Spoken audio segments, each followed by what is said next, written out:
ඔන්න අදත් ලස්සන කතාවක් ගෙනවා. ඉතින් අපිව සබ්ස්ක්‍රයිබ් කරලා නැත්නම් සබ්ස්ක්‍රයිබ් කරන්න. ඈත දුර ගමක හිටියා ආච්චි කෙනෙකුයි පුතෙකුයි. මේ පුතාගේ පුංචි කාලෙම අම්මයි තාත්තයි දෙන්නම අහිමි වුණා. ඉතින් මේ පුතාව බලාගත්තේ එයාගේ ආච්චි අම්මා. කාලය ගෙවිලි ගියා. පුතා තරුණ කාලෙට ආවා. ඉතින් එයාගේ තරුණ කාලෙට ආවන් පස්සේ එයාට ගැළපෙන සහකාරියක් හොයාගත්තා. එයාගේ නම තමයි මාලා. ඔන්න ආච්චි අම්මේ ඔයා හැමදාම කියනවනේ ලේලි කෙනෙක් ගේන්න කියලා. ඔන්න මං අද ඔයාගේ ලේලිව එක්කන් ආවා. මෙයාගේ නම මාලා. අනේ කොච්චර හොඳද යද්ද පුතේ. මම ගොඩක් ආසාවෙන් බලන් හිටියේ ඔයා ලේලි කෙනෙක් ගේනකම්. අනේ මේ දුවනම් හරිම ලස්සනයි. ඔයාට හොඳටම ගැලපෙනවා. මාලා මේ ඉන්නේ මගේ ආච්චි. මාව පොඩි කාලේ ඉඳන්ම බලාගත්තේ මෙයා තමයි. හානේ එහෙමද? ඔයාගේ ආච්චි නම් හරිම හොඳයි අනේ. පුතේ මේ පුතාට ගොඩක් මහන්සි ඇතිනේ. ඔයා ගිහින් මෙයාට ඔයාගේ කාමරේ පෙන්නන්නකෝ. හරි ආච්චි අම්මේ මම පෙන්නන්නම්කෝ. අද නම් මට හරිම සතුටුයි. මං ගොඩක් දවස් බලන් හිටියේ මේ දවස එනකම්. කාලය ගෙවීමත් සමග ඊට පසු දින උදා වුණා.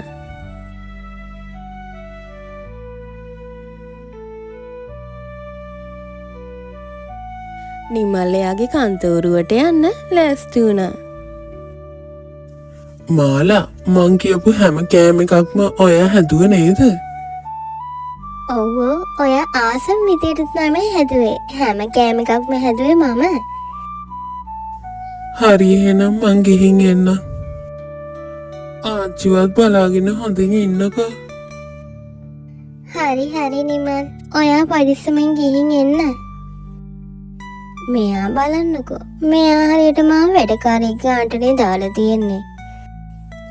මෙයාට මේ ආච්චිගෙන් තොර ලෝකයක් නෑ. ආච්චිව බලා ගන්නද කොහෙද මාව මේගෙන තියාගෙන ඉන්නේ. හැම තිස්සෙම ආච්චි මෙයාට මගෙන් නම් වැඩක් නෑ වගේ.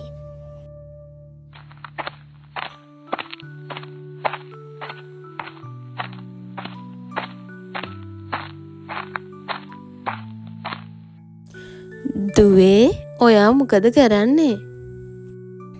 ඇයි ආච්චි අම්මට පේන්නේ නැද්ද මම වාඩි වෙලා ඉන්නවා කියලා? අනේ දුවේ මන් දැක්ක ඔයා වාඩි වෙලා තමයි හිටියේ. ඒත් දුවේ මට අද දවසම හරි නැහැ.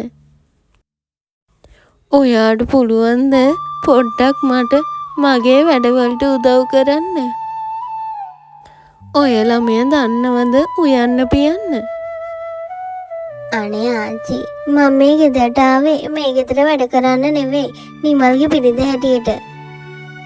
මං ඔයාගේ වැඩ කරන්නේ නැහැ. මම යනවා යන්න.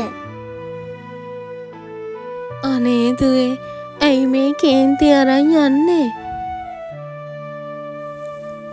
අනේ දුවේ ඇයි මේ මගේ කඩේ මොකක් හරි වැරද්දක්වත් කියුණාද? අනේ ආච්චි මට නම් ඔය වැඩ කරලා කොහොමත් පුරුදු නැහැ. මම යනවා යන්න නිදාගන්න. ඉතින් මාලට හොඳටම තරහ ගියා. මේ නාගි ගෑනට පිස්සුද කොහෙද? මේ නාගි ගෑණි හිතාගෙන ඉන්නවද දන්නේ මං එයාගේ වැඩ ටික කරන්න මේ ගෙදරට ආවේ කියලා. පුදුම වදයක් නේ. මට නිදහසේ ඉන්නවත් නැහැ. ඉතින් ඔන්න ඔය විදියට මාලා එයා එක්කම කතා කරන්න පටන් ගත්තා. ඉතින් ආච්චි අම්මා අමාරුකම් අමතක කරලා ගෙදර වැඩ කරන්න පටන් ගත්තා. එයා මුළු ගෙදරම අතු ගන්න පටන් ගත්තා.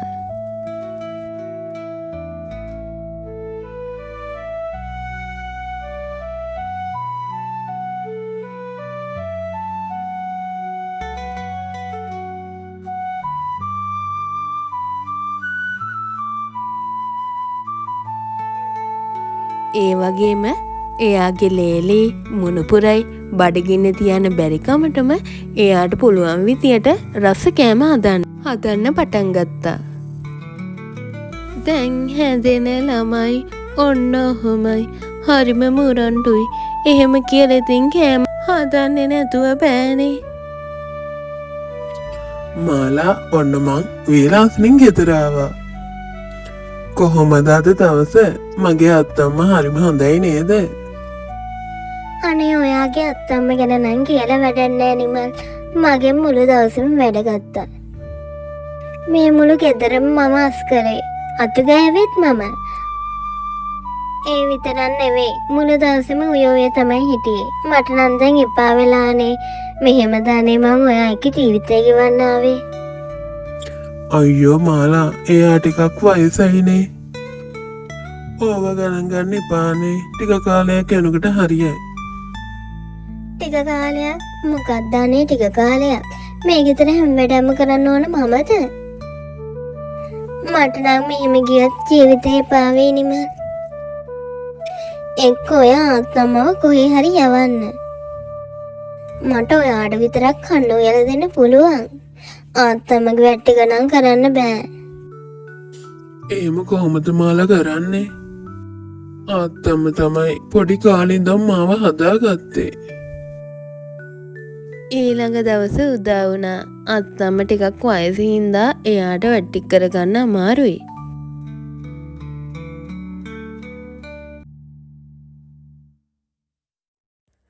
පුතේ ඔයාට පුළුවන්ද අද මාකට් එකට ගිහින් එන්න? අනේ ආච්චි අම්මේ මට නම් ඔයා එක්ක ඉඳලා එපා වෙලා. ඔයා හැමතිස්සෙම කියන්නේ මට ගෙදර වැඩ කරන්න කියලා. අනේ පුතේ මම කිව්වේ ඔයාට ළඟ තියෙන කඩේට යන්න කියනනේ. ඇයි ඔයාට යන්න බැරි? ඉතින් ඒව ගෙදර වැඩ නෙවෙයිද? මම මේ ගෙදරට ආවේ එක්කෙනාට මාකට් යන්න නෙවෙයි. කලින් ගියා වගේම ඔයා යන්න. ඉතින් නිමල්ගේ ආච්චි අම්මා මාකට් යන්න පටන් ගත්තා. අනේ සෝමාවතී අක්කේ ඔච්චර වයසට ගිහිල්ලත් ඇයි ඔයා ওই මාකට් එන්නේ? ඔයාට ඇවිද ගන්නවත් බෑනේ. මොනව කරන්නද මල්ලි? මේ ගෙදර වැඩ කරන්න ගෙදර කවුරුවත් නෑනේ. ඇයියනේ නිමල් පුතා අලුතෙන් ගෙනාපු මනමාලි එයාට කියන්නකෝ ඔයාගේ වැට්ටි කරන්න කියලා. අනේ මල්ලි එයා ගොඩක් තරුණයිනේ. තරුණ ළමයි කොහොමත් මාකට් එන්න කැමති නෑ. අනේ පුතේ බලන්නකෝ ඔයාගේ අත්තම්මා අද බැරිමර ගත්තම මගේ කඩේට ආවා. ආහා එහෙමද? ඉතින් මාමේ වෙනදත් ඉතින් අපේ අත්තම්මනේ ඔයාගේ කඩේට ආවේ. එහෙම නෙවෙයි පුතේ. ඔයාගේ අත්තම්මට දැන් එවිත ගන්නවත් බෑනේ. ඉතින් පුතේ ඔයා කියන්නකෝ ඔයාගේ අලුත ගෙනාපු මන්මාන්ට කඩේට එන්න කියලා. අත්තම්ම පව් නේද? අනේ මං කොච්චර කියනවද අනේ අපේ අත්තම්මට ගෙදරට වෙලා ඉන්නේ කියලා. මාලා ගෙදර වැඩ කරනවට අත්තම්ම පොඩ්ඩක්වත් කැමති නෑ මාමේ. මොකද්ද ආච්චි අර මාකට් එකට ගිහින් කරලා තියෙන වැඩේ? මට මාකට් එකේ පැත්තටවත් යන්න බෑ. මිනිස්සු එක එක ඒවා කියනවා. මොකද්ද නිමල් උනේ? පැහැදිලිව කියන්නකෝ. අනේ පුතේ මොකක්ද උනේ? මන් ඔතනවත්ම මගේ අතින් වරද්දක් වුණාද? අනේ බලන්නකෝ මාලා මේ ආච්චියම බැරිමර ගාත්‍රි මාකට් එකට ගියේ මිනිස්සු මට පනිනවා අත්තම්මගේ වැඩ ගන්නව කියලා. අයියා අත්තම්මේ ඔයා මට කියන්න තිබ්බනේ මාකට් එකට යන්න කියලා. එහෙම වුණා නම් මම යනවනේ මාකට්. අනේ පුතේ මං ඔයාට කිව්වේ මාකට් එකට යන්න කියලා. අනේ බොරු කියන්න එපා අත්තම්මේ. ඔයා මට කොයි වෙලාවෙද කිව්වේ මාකට් යන්න කියලා? එහෙම වුණා නම් මං යනවනේ. ඒකනේ අත්තම්මේ ඔයාට කියන්න තිබ්බ මාලට යන්න කියලා. එහෙම වුණා නම් මාලා ඔය හැමදේම පුරුදු වෙනවනේ. ඒකනේ නිමල් බලන්නකෝ මේ අත්තම්ම හින්දා ඔයාට තමයි ලැජ්ජාව. එයාලා හිතනවා ඇති ඔයා එයාට සලකන්නේ කියලා. අනේ මං කොච්චර කිව්වද පුතේ? මෙයා කනකටවත් ගත්තේ නෑ. අනේ බලන්නකො නිමල් මෙයා කියන බොරු මට කිව්වනම් මං යනවා. හරි දැන් දෙන්නම ඕක නවත්තන්නකෝ. මට මිනිස්සු බනේවි. කමන්නේ. ඔයා අනිත් දවසේ අත්තම්මේ ගෙදරින් එළියට බහින්න එපා. අනේ පින් සිද්ධ වෙයි. අපිට ලැජ්ජ නොකර ඉන්නකෝ. හරි පුතේ මම ඊට පස්සේ මුකුත් නොකර ඉන්නම්කෝ. අනේ බලන්නකෝ අර කෙල්ල කියන බොරු. ඒ මදිවට පුංචි කාලේ හිටන් හදපු පුතා කියනවා මම එයාට ලැජ්ජ කරනවලු. මං කොහොමද මේව දරාගන්නේ? මට මේ විදියට මේ ගෙදර ජීවත් වෙන්න බෑ. කිසිම වැරැද්දක් නොකර මම කොහොමද මේ චෝදනාව බාරගන්නේ? මම යනව ගෙදරින්. ඉතින් මේ හැමදේම ඉවසලා අත්තම්මා ගෙදරින් පිට වෙන්න පටන් ගත්තා.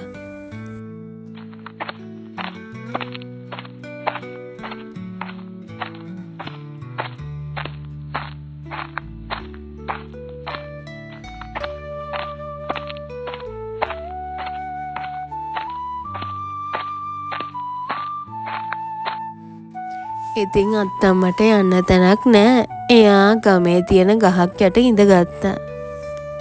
ඉතින් එයා ගහ යට ඉඳගෙන ඉන්නව දැකලා ගමේ අයත් එයාව බලන්න ආවා. අනේ මේ සෝමාවතී අක්කනේ.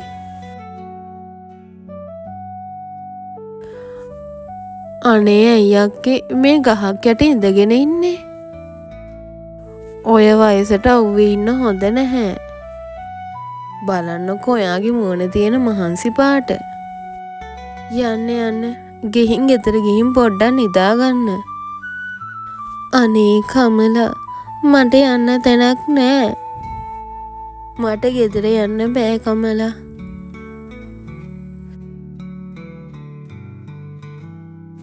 එදා දවසේම එයාගේ ගෙදර ළඟම හිටපු තවත් කෙනෙක් එයාට කෑම ගෙනත් දුන්නා. අනේ අයියක්කේ ඔයා ගෙදර යන්නේ නැත්තේ? හැමදාම ඔතන ඉන්නද ඉන්නේ? ඔය වයසට ඔහොම වෙන්න හොඳ නෑ අක්කේ. මන්නම් කියන්නේ ඔයා ගෙදර යන්න මොන ප්‍රශ්න තිබ්බත්. ඇත්ත කියන්න අක්කේ ඔයාගේ පුතයි ලේලි ඔයාට සලකන්නේ නැද්ද? අනේ එහෙම නෑ ලතෝ. මම යාළට කරදරයක් වෙන්න කැමති නෑ. ඒකයි මම මේ ගහක් යටට වෙලා ඉන්නේ. මට ඇත්තටම යන්න තැනක් නෑ. එහෙම කියලා බෑනේ අක්කේ. මන්නම් කියන්නේ හැම ප්‍රශ්නයක්ම අමතක කරලා ඔයා ආයේ ගෙදර යන්න කියලා. අනේ ලතා මට නම් යන්න බෑ. කමල නංගි ගොඩ කාලෙකින් කොහොමද ඉතින්? හොඳයි අක්කේ. අනේ බලන්නකෝ අර සෝමාවතී අක්කා. ගහක් යට ඉන්නවනේ කෑමවත් නැතුව. ඔව් අනේ. කොහොමද හිටපු මිනිස්සුද නේද? මුණු පුරාලත් ඉතින් දැනගන්න ඕන ආච්චිලාට හරියට සලකන්න. ඒක නම් ඇත්ත ලතා අක්කේ. ඉතින් නිමල් මේව ඇහුණත් ඇහෙන්නේ නැති ගාන්ට ගියා. අනේ මාලා මට නම් මේව ඇති වෙලා. මිනිසුන්ගේ එක දේවල් මට ඇහිලා ඇති වෙලා. මොකක්ද අනේ අද උනේ? අදත් මිනිස්සු ඔයාට එක ඒවා කිව්වද? අර ආච්චි අම්මා හින්දා තමයි ඔක්කොම. මට ගමේ ඉන්නත් නෑ. ගමේ මිනිස්සු මට ඇනුම් පද කියනවා. මං අත්තම්මට හරියට සලකන්නේ නෑලු. ඉතින් එයාට ඕන හින්දානේ එයා ගියේ. ඒකට මං පලිද? මිනිසුන්ගේ ඇනුම්පත නිසා තරහා ගියපු නිමල් ආච්චි ඉන්න තැනට ගියා.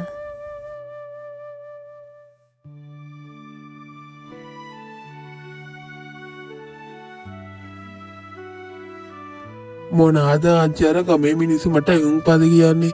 එයාලා කියනවා මං ඔයාට සලකන්නේ නෑලු. මං ඔයාව ගෙදරින් එළෙව්වලු. ආච්චි අම්මේ මමද ඔයාව ගෙදරින් එළෙව්වේ. ඔයානේ ඔයාට ඕන හින්දා ගියේ. අනේ ඔව් පුතේ දැන් මොකද්ද ප්‍රශ්නේ? ඔයා කියන්න ගමේ අය හම්බුනොත් මන් නෙවෙයි ඔයාව එළියට දැම්මේ කියලා. මටත් දැන් ජීවිතෙත් එක්ක එපා වෙලා තියෙන්නේ. ඉතින් නිමල් දිගින් දිගටම මේ විදියට කෑ ගැව්ව හින්දා ආච්චි අම්මා ඒ ගැනම හිත හිටියා. කාලය ඉක්මනින්ම ගෙවී ගියා.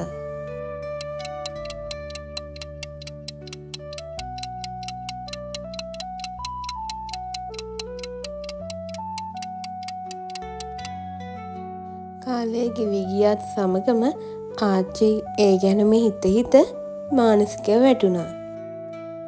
ඉතින් දිගින් දිගටම එයාට කෑම ලැබුණෙත් නැති නිසාම ටික කාලෙකින් එයා මිය ගියා.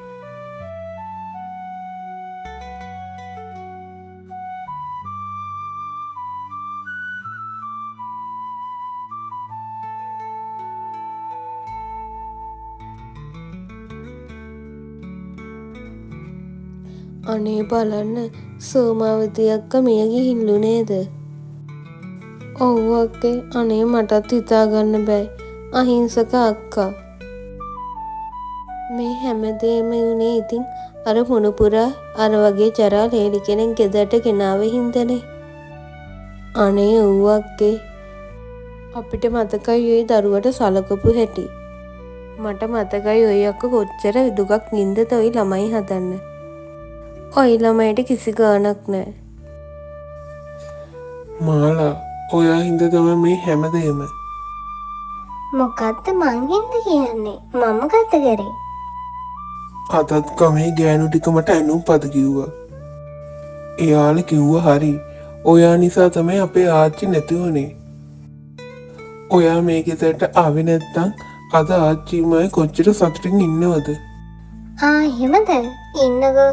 එහෙනම් මං ගෙදරින් යන්න. දැන් මං ගෙදරින් ගියාම ඔයාගේ ආච්චි එයිනේ. මාලා දැන් ආච්චිත් කියන්නේ ඔයත් මාව දාලා යනවද? ඔව් ඉතින් ඔයාට මගේ වටිනාකමක් නෑනේ. මං යනවා අපේ ගෙදර. අනේ මාලා ඔයා ගියොත් මං තනි වෙනවනේ. මට කවුරුවත් නෑ. අනේ යනවා යන්න. තමුන්ගේ බොරු ආදරේ. මං යනවා යන්න. ඉතින් මාලත් ගෙදරින් ගියා. ආච්චි අම්මත් හදිසියේ නැති වුණා. නිමල් ගෙදර තනි වුණා. නිමල්ගේ මේ තනිවීම සමගම එයා මානසිකව වැටුණා. එයාට ඊළඟට මොනව කරන්නද කියලා හිතාගන්න බැරුවයි හිටියේ. එයා සෑහෙන්න එයාගේ ජීවිතය ගැන පසුතැවුණා. අම්මයි තාත්තයි නැතුව එයාගේ ආච්චි එයාව ආදරෙන් බලාගත්තු විදිය එයාට මතක් වුණා. එයාගේ ආච්චි අම්මා එයාගේ ඉස්කෝලේ වැඩවලට උදව් කරපු විදිය එයාට මතක් වුණා. අම්මා තාත්තත් නැතුව එයාව කොච්චර පරිස්සම් කරාද කියලා එයාට හිතුණා. පුතේ ඔයි පොත හොඳයිද? ඕක මම ළඟ බුක් ෂොප් එකෙන් ගෙනාවේ. ඔව් ආච්චි අම්මේ මේ පොත තමයි. මේ පොත මං හැමතැනම හෙව්වා. ඒත් හම්බුනේ නෑ. එහෙනම් හොඳයි. ඔයා හොඳට ඉගෙන ගන්නකෝ. පුතේ මං ඔයා ආසම කිරිපත් හැදුවා. අනේ ආච්චි අම්මේ මොකට වද වෙනවද මං හින්දා? ඔයා නම් මගේ ආච්චි නෙවෙයි. ඔයා නම් මගේ අම්මම තමයි. අනේ පුතේ ඔයානේ ඉතින් මගේ හැම දෙයකම ඉන්නේ. ඔයාට තමයි ඉතින් කවදක හරි හැමදේම. තව ටික දවසකින් ඉතින් මම මැරිලා යයි. අනේ හිමි කියන්නේ පාච්චි.